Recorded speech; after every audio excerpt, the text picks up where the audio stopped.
Hello everybody, my name's Ray and this is the little corner of the internet that I talk about books. I feel like I've not put out a video in a couple of weeks apart from a rave review of The Art of a Lie in short format, which I will be going over again in this video because what a book. If I hadn't read any Robin Hobb this year, this would be definitely in the running for my book of the year. It was absolutely fantastic. Anyway, today I don't think I did a reading wrap up for July, probably because I didn't read that many books in July, so I thought I'd do July and August today. And some of these books do have longer format reviews on my channel already, so for those ones I won't talk about in too much detail. I'll give you a little spoiler-free rundown of them and you can decide whether or not you want to read the book or watch the review. Like I say, these do tend to be spoiler-free. If I'm going to be talking about books in greater detail, I do flag that up, so I won't be ruining any books. So grab a cup of tea and let's find out what I read in the last 2 months. For those of you who really hate it when booktubers take a sip of their drinks, that one's for you, Penguin. Also, Station Books, great bookshop down in Tunbridge Wells. Place that I visit quite often. Yeah, my friends are doing a great job of running this bookshop, so if you are down that way, pop in to the store. They do a lot of great fantasy novels and they're great to talk to as well. So yeah, let's get started. I was a little bit slumpy in July and that was when Hegarty started, so I was just getting into the challenge, doing a lot of organising rather than reading, and I feel like things have taken off a bit more in the last month, but I was feeling the slump in July. I was reading a lot of books that I've been reading for a while. I'm still reading a lot of them. I've still got Solenoid on the go and I've had that going since the spring. That was an International Booker nominee, Romanian, translated from the Romanian and full of existential angst. So I'm still reading that. I'm still reading The Eye of the World, and I think the reason why I've not been reading that quickly is because I'm reading it with friends and I want to give it my full attention, and if my brain's been doing other things, I didn't really want to be just skimming it. So I'm still going with The Eye of the World and still enjoying it, reading that with Becky and Dave.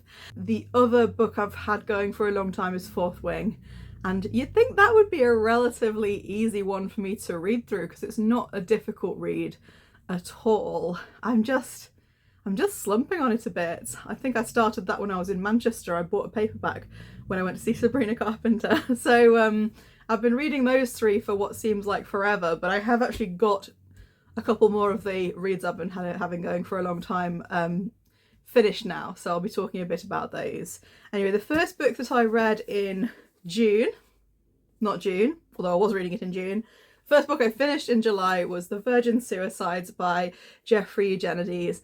Eugenides? I assume it's pronounced Eugenides. Either way, this was, I would say, a fantastic book. I describe this a little bit like if Donna Tartt had tried to write American Pie. Because it's about a group of boys. It's told through their kind of collective consciousness, looking back at the deaths of 5 sisters. And that's not a spoiler, you find that out pretty much straight away, who died in their neighbourhood, and they're trying to unpick exactly what happened, what caused their sadness and the events leading up to it, and they do that by interviewing the people who were there at the time, people who cared about these girls. And it's actually a very, like I say, it's written in a very eerie way, kind of like in the style of Donna Tartt, but very much through the kind of teenage boy gaze. Not so much a male gaze as a very kind of its time 90s male gaze of teenage years. Like I say, more like kind of American Pie or, you know, Porky's, or you know, there is a certain amount of fetishization of the young girls that they are talking about, including their sadness, including their kind of general aesthetic, the way they bundle them in together as this kind of ethereal collection of young women who fascinate them. and this does cause them to lose their identity somewhat. Having said that, because I could understand if you read this and for those reasons absolutely hate it, I can understand that. And when there are people who are one-starring this on Goodreads and saying that they had a visceral dislike of it and they can't think of any other books they disliked more, I can understand that reaction, because it certainly is of its time and place, and there is a definite way of thinking that very much rings true for that time period.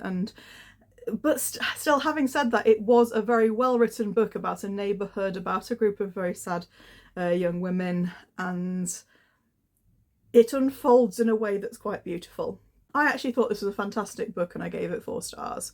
I can see why it may divide opinion. It is a book that we don't talk about very much. We see a lot of people talking about books like, like The Secret History, but this one doesn't come up in conversation as much. I believe it was, there was a film made by one of my favourite directors, Sophia. Oh my goodness, what's the second name? She made Lost in Translation and Priscilla and various other...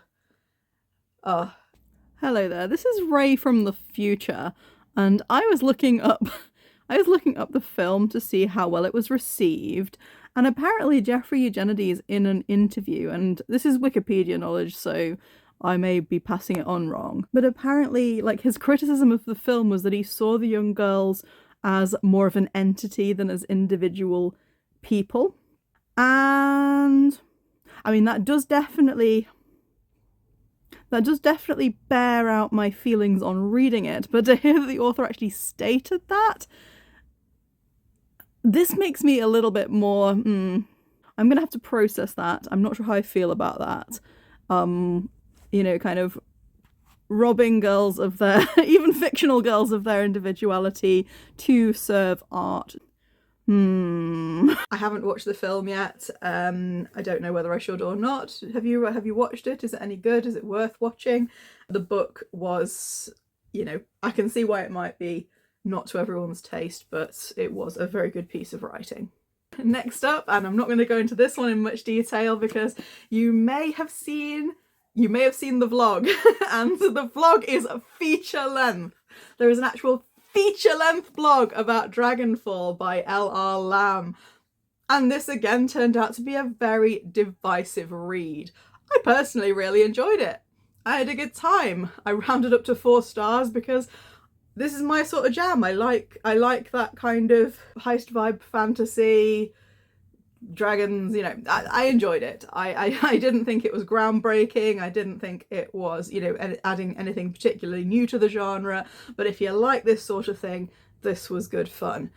But I'm not going to talk about it any longer because, like I say, if you want to know what we thought of this book, there is an hour and a half plus of our thoughts over on my friend Faye's channel. I shall link her below. I don't know if you can link to a specific video in the thing, but I will link straight to the vlog if I can.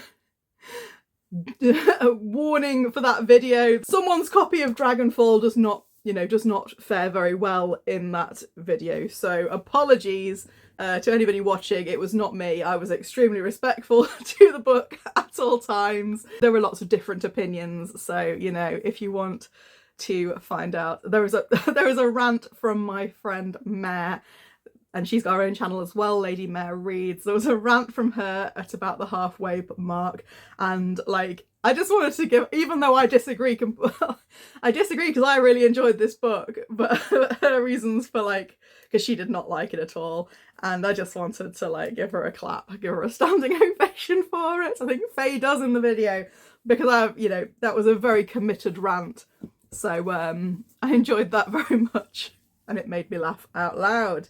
Speaking of books that, I'm not going to talk about this one very long because I didn't like this book at all.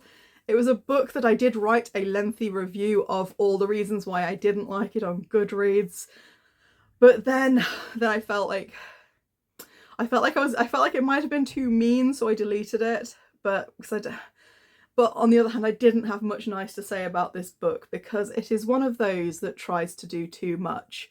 It is a meta mystery, which is one of my favourite things in the world. It has a stupendous cover that I a buy it on release day cover that I'm a sucker for, and I just felt the audacity of this book to try and achieve so much but deliver so disappointingly, because it parodies a genre that I love. And usually, like I said, I don't give many 1-star reviews because most books I can kind of argue them up to a 2-star. Unfortunately, this one I could not argue up to a 2-star. This is Fair Play by Louise Hegarty. Beautiful cover. I'm going to start again. I'm going to start again trying to talk about this book. Basically, my beef with it is that there is nothing that makes me care about turning the pages. There's nothing that draws me in. And this book is a reminder of how very, very difficult it is to make characters, to make plot points, to make it... I mean, what turns a list of things happening into an engaging story that you genuinely want to read about and that you want to find out what happens next? What draws you into the story? And it takes talent. It really does take talent. It's something that I certainly would struggle to do because, I mean, like I say, I've attempted to write books myself and not got very far because it's harder than it looks. And unfortunately, this is one of the books where it reads like a shopping list. It reads like nothing really drew me into it. And so the first part is a kind of a lackluster setup, which could be a murder mystery, could be something else. They attend a New Year's party and one of the attendees ends up dead.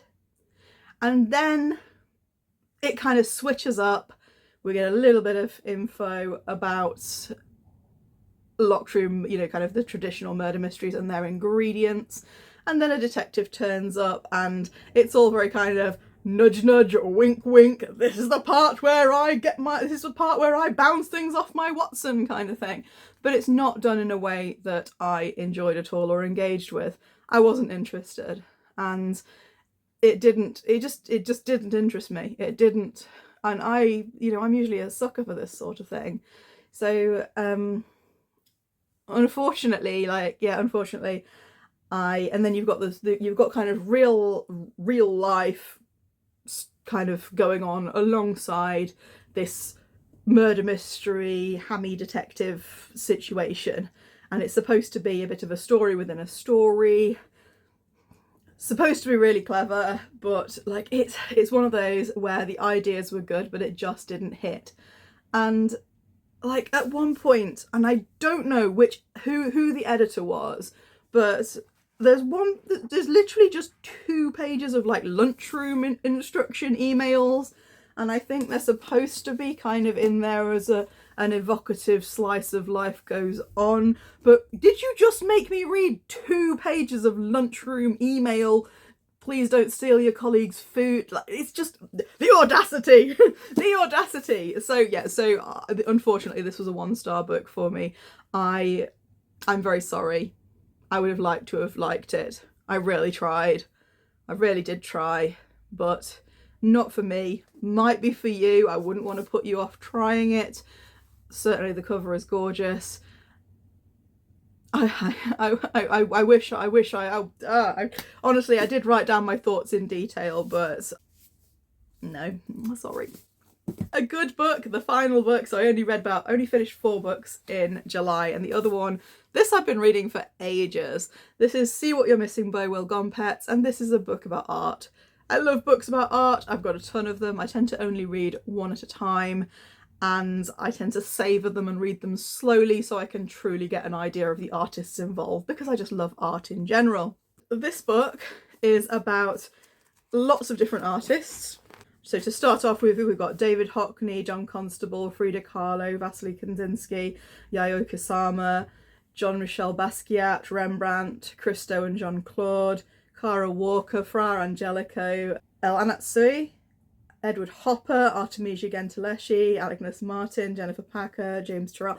There's lots and lots and lots of very diverse artists covered in this, And Will Gompertz managed to make me appreciate some art that I had previously been very, very unable to see the point of. So to bring this art to life in context and make me care about it, that's a talent. And he's just so enthusiastic. Every artist, and some of them he obviously has more enthusiasm for than others, but every little essay on these artists, he tells us exactly how much he loves them.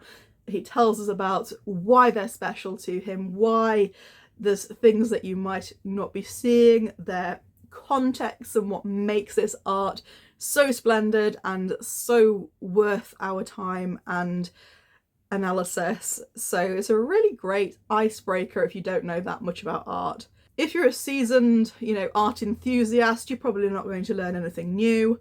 You might have, you might pick up a couple of new artists for your list. It does have pictures, but they're on, they're in like little sections like you would have with a biography.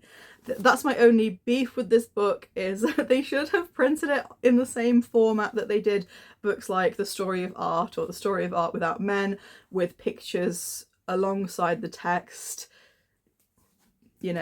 Nicer presentation of the book itself, because honestly the text and the enthusiasm, he's a great teacher and he obviously loves teaching. There are there are overblown metaphors and similes, good grief, please don't do that, but I found it quite endearing, to be honest. And just spreading enjoyment of a diverse bunch of artists from centuries ago to recently, from all over the world, and showing us that, when you've read books like Playing to the Gallery by Grayson Perry, that to me seem to have a bit of an elitist view of art, the kind of, oh, we've now reached a pinnacle of what's possible with art, and if you've been to art school and done an art degree, you're better at appreciating art because you've learned to do it properly.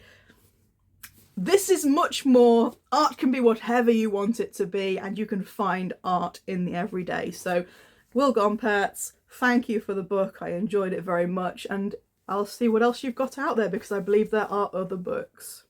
That was June. No, it wasn't, that was July.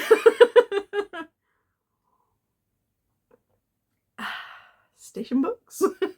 Great bookshop. Right, let's get on to August. Read a load of books in August. So I'm just going to do them. These aren't the order I read them in. This is just what I've got on the pile. The Man Who Died 7 Times by... The Man Who Died 7 Times by Yasuhiko Nishizawa. This book was originally published in the beginning of the 90s. So if you think that this is a rip-off of Stuart Turton, you'll be wrong. This one came first. Way first. So this is like a Groundhog Day meets Knives Out situation. That's not my comparison. It's on the back of the book, and it's fair. It's completely fair. A family is basically fighting over who gets to take over the family business after a long estrangement. The grandfather figure, who's a bit eccentric and quirky and has insisted that all his family wear different tracksuits, which is why they're all wearing different kind of different coloured tracksuits on the cover. And one of the grandchildren, who we hear this story from the point of view of, suffers from this condition where he gets himself into time loops. And this is like a Groundhog Day, where a day will recur, and it does it in a standard pattern. I think it's 8 times, 9 times. It's a set number of times that he will occasionally live through the same day. And once he's done it 8 or 9 times, the last day that he lives becomes the definitive version of that day, and everything else is forgotten for everyone except himself. And on this occasion, on the day that the time loop is occurring, his grandfather gets murdered. And this is a brilliant family drama. It just gets, the more that he tries to prevent this from happening, the more ridiculous the drama gets. And this is amusing, it's funny. You've got a lot of ridiculous kind of family characters, all of whom have beef with each other. It's an entertaining drama, and I very much enjoyed it. I gave this 4 stars. It would have been a 5-star read if my ending wasn't better than the actual ending, because I was reading this and I thought I had this wrapped up. I thought I knew exactly what was going on, exactly why it was going on, and I also thought I knew how it was going to get found out that it was going on. I had it all locked up and I was absolutely certain, and that didn't make me enjoy it any less. And then things panned out differently, which was a bit of a letdown because my ending was better. So having said that, it was still really, really good fun. On Goodreads, there are a lot of people who were upset by the fact that the cousins were romantically interested in each other. If that's something that will put you off a book, then this won't be for you. But it was a very enjoyable crime thriller. If you like Stuart Turton, this is this is in that vein, but a bit more of a family melodrama alongside it. So highly recommend it. This was an ARC that I read, although I didn't finish it before the publication day, on behalf of Station Books. I highly recommend it if you like murder mysteries that have that hybrid genre element, sci-fi element and stuff like that. Brilliant. I also read I'll Pray For You by Hannah Setzer. That's Hannah on the front with Chicken Lizzo. And Hannah has a condition called cystic hygroma, which means that she has physical differences, and she also uses a trachea tube to help her breathe and a feeding tube so that and she eats through that. And she's a businesswoman, a fitness enthusiast. She lives on a farm with many, many chickens. She's got lots going on. And this book is a self-published non-fiction memoir that talks about, like I say, it's called I'll Pray For You, and it talks about the obstacles that people with visible disabilities face. So it's about activism, but also it's just about her life. It's about the experiences that she's had as a woman with a disability, about her changing relationship with the word disabled, because for a very long time she didn't really identify as disabled, and it's about, you know, she does mention that towards the end. It's about her enthusiasm for movement and trying to inspire people to move their bodies about in variously intentional ways. There is lots of stuff in here to read. You're likely to learn something. I would recommend you pick it up. Another brilliant book on disability activism that's also a memoir is Sitting Pretty by Rebecca Toysig, which I have recommended many times on the channel. This was a fantastic book. I have just bought the audiobook copy as well, read by the author herself, so I'm hoping to reread that one shortly. Like I say, it was Disability Pride Month in July, so I tried to read some books reflecting that in July, but obviously I started them in July and some of them are still ongoing. Yeah, a fantastic book, independently published, and a voice, you know, although it's not the most polished of memoirs, it is definitely full of, it adds a valuable voice to the conversation. So yeah, read Hannah's book. I also read Mean by Myriam Gurba. Now this book, I originally came across Myriam Gurba because she wrote a really scathing review of American Dirt by Janine Cummings, which was, there was a controversy about a while back when it was published. It's a book that is essentially pro-immigration, and the controversy was basically that the author got paid a lot to write this book, and Mexican people did not feel that they were being portrayed in an authentic way. There are reviews by Mexican authors on Goodreads reflecting that and you know, kind of talking about what the problem is, the underrepresentation of minorities and own voice experiences in fiction. There are a lot of books that act as translator fiction, so books that are written by people about people other than themselves, and the aim of the book is to bring awareness and share the stories of people who aren't being heard to people like themselves. So, and I think that, you know, like I say, it's a publishing problem more than anything. It raised a huge amount of controversy about who gets to tell what story.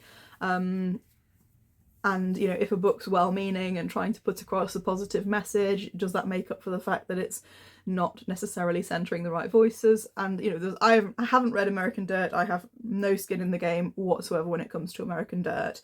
But Myriam Gurba wrote a review, and there were things in her review that I thought were quite mean. And so then I found, I always get curious about authors, and especially ones who are kind of stepping into, you know, to kind of join a conversation on other literature as well, readers as well as writers. Myriam Gurba is a poet in my eyes, a prose poet. I don't know if she actually writes poetry itself, but her writing is very poetic. The way she expresses herself is very concise and poetic, and written in a way that feels like poetry. And the takeaway point is, for the reason why it's called mean, seem to be that sometimes being mean is desirable and necessary. And that kind of idea for me is very opposite to my way of thinking about things, because to me, being kind and being caring is extremely important, and it always will be. So people who are expressing the opposite are, you know, they have a different opinion to me. So obviously I read this book. I found her a fascinating author. The way that she narrates her own life, the way she tells us about it, it's a very uncensored, kind of free-flowing kind of exploration of Gurba's inner world. So I thought this was a very good book. I gave it 4 stars. I do think she can be quite mean. In particular when it comes to other people's traumas. And one Goodreads reviewer, I can't remember who they were, did kind of phrase it more as that she's quite flippant about other people's traumas, which I can see. I can see that. It's one thing to be flippant about your own trauma. It's one thing to be flippant about a fictional character's trauma. But when she's talking about other people, she is sometimes applying that same irreverence to their situations as well, which isn't always on, in my opinion. But that doesn't stop her from being a phenomenal writer, and one that I will definitely be watching. It's a fascination, reading books by people who are different from yourself, whose way of looking at the world is different from yours. And yeah, like I say, she's a Mexican, Polish, American author, and Mean was full of... and it was funny. it was funny. Yeah, she's funny, she's smart, she's poetic. There's lots to like there. I imagine she can probably step quite close to kind of crossing certain boundaries, but sometimes just when authors are writing with that kind of freedom, it's impossible to look away. So yeah, I did respect that book very much. This one is a shame. So The Launch Party is a book which is a murder mystery set on the moon. A group of people win the opportunity to go and spend time in a luxury hotel. They're the first to stay there on the moon. So the competition winners are flown off to the moon. They all get there and there's no one else to greet them. There's no staff, there's no one else. The shuttle leaves, they're all stuck there. What's going on? And then murders start happening. So yeah, this could have been so good, because I actually really loved spending time in this hotel. This is the debut novel from Lauren Forry, and it's blurbed by Tom Hindle, whose books I very much enjoy. But I have one very big problem with this book, and that is the way that racism was tackled. Because there is a character who is so audaciously racist that you can see the author writing it. Like, it's so out of left field and badly written that you can see the author writing this kind of almost... it's disgusting. It's really bad. And there are authors who write racist characters, and they write them in a believable way, and I can see how it can be argued either way of, you know, because you could see it as arguing against racism, but the way this was done was so poorly handled that it stuck out like a sore thumb and spoiled my enjoyment of the book because I was so annoyed about it. And it starts off with some absolutely egregious comments from Frau Richter, who is, and it's like almost like they couldn't think of another way of making her into a dislikable character, so they just made her say some really dreadful things. But then later on, when she's doing it in front of everybody, no one is calling her out. She is bullying this poor young black guy who has done nothing wrong, and everyone's just like, yeah, it's bad, innit? But they're not sticking up for him. They're not calling her out. She doesn't get any kind of real life consequences. They're all just kind of sitting around being like, oh, this is uncomfortable, isn't it? Oh yeah, she's up. Yeah, it was really badly handled. And then the ending was a bit like, by the end, this just kind of got worse and worse throughout the book. And by the end, I'm afraid it didn't really sit right for me. I can't remember if I gave this 2 stars or 3 stars. It would have been worth having a read of as a sci-fi murder mystery if it wasn't for the egregiously terribly handled racism. So yes, what a shame, because I don't understand. Like, this book must have seen an editor. Why didn't the editors go, yeah, you should perhaps tone this down a little bit, and also, have a little bit more, or just take it out completely. It's not relevant to the story. It's not relevant to the plot. It's just to make the character more annoying. Well, it worked because I'm annoyed. But not with the character, because the character doesn't read like a real person. The character reads like a device. And yeah, it's not really on. Universality by Natasha Brown. I've already covered this in a video. This was a Booker longlist pick, and I don't think this will make the short list, but it was very short. And it's a conversation starter. It's a small novel about a guy that gets bludgeoned over the head with a gold bar. He gets hit over the head by a metaphor at an illegal rave during the pandemic, and it's about kind of journalistic integrity, and how not everything is always as it seems, because we start off with the original opinion piece and then spiral out into finding out the perspectives of everyone else who is involved. And it is both very heavy-handed in its handling of these topics, but also I kind of feel like I need a little bit more meat, and that I want to know a little bit more about what Natasha Brown actually thinks about these things. And yeah, what do you think of your characters, Natasha Brown? Like, I'm interested. So yeah, this was a very interesting conversation starter piece, but it was too short, needed more meat, needed more action, needed more layers to it if it was going to, kind of get itself up into the top ratings for me. Do I think you should read it? Yeah, if you get the opportunity. Certainly worth a read. It's an interesting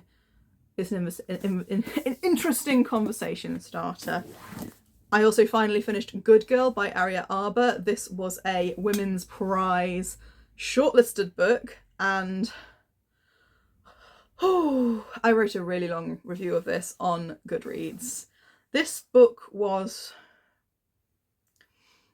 brilliant, but also very sad.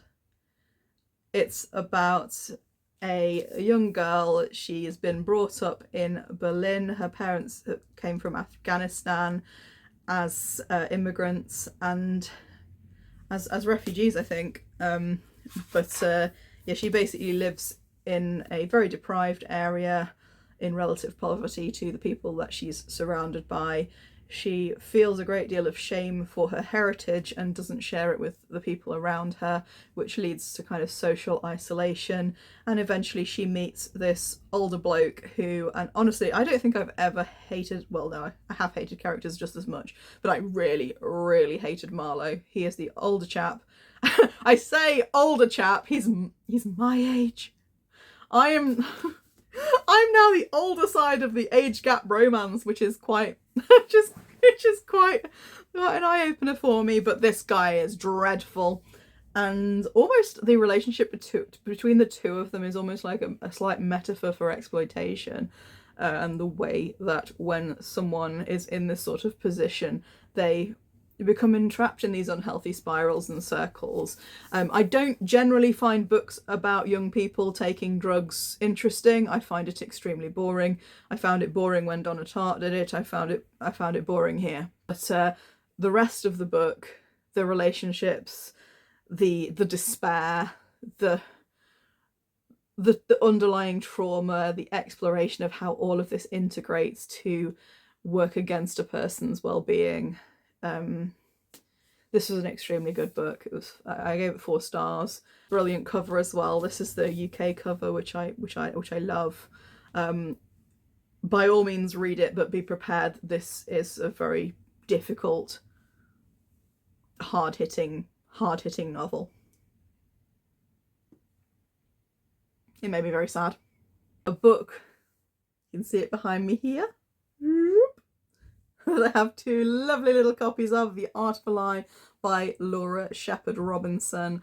This is my book of the month, and like I say, it would have been one of my books of the year if it wasn't for me already having read some Robin Hobb, who kind of blows everyone out of the water with her genius. Same with Stuart Turton if he'd written a book this year. The Art of a Lie. Pineapple on the front. This is about a confectioner.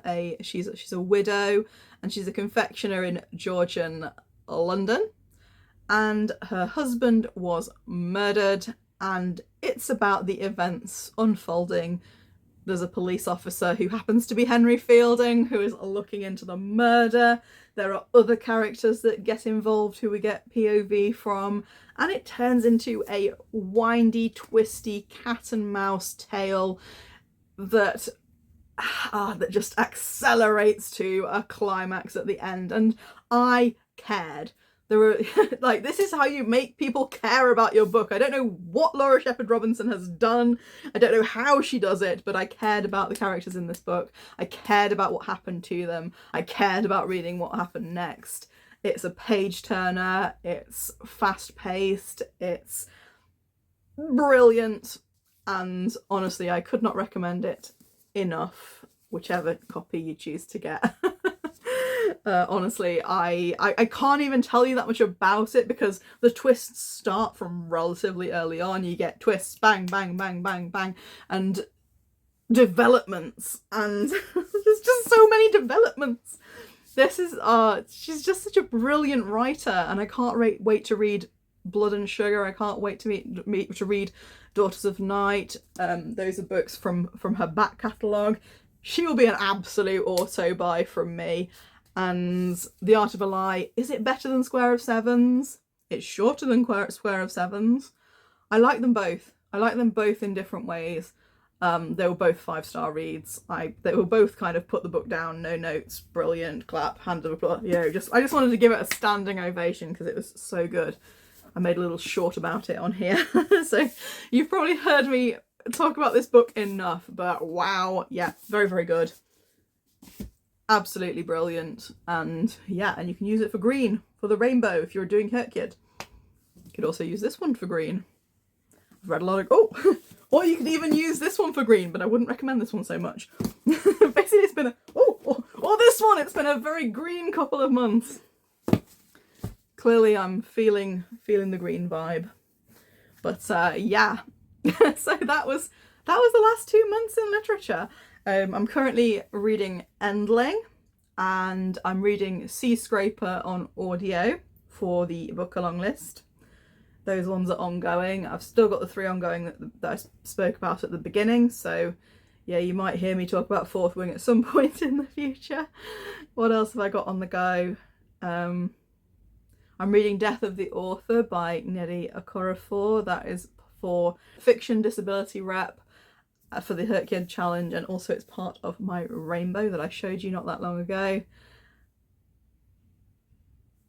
So many books, so little time. If only I could just, yeah.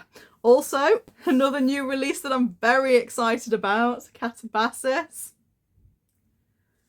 Catabasis, this is the Waterstone special edition. I still haven't read Babel, but I'll probably read this one soon because obviously it's just come out. Everybody's excited. It's got a cat on the cover, staircases. just my sort of aesthetic. And I'm not going to talk too much about my TBR because I've already done that at length. Anyway, I hope you've enjoyed my little wrap up today. I will catch you soon, probably for a review, probably for some book reviews next, but we'll just have to see where we go. And then hopefully when I get to my 100th video, I've got a real treat for you. So stick around and I'll catch you later. Bye for now.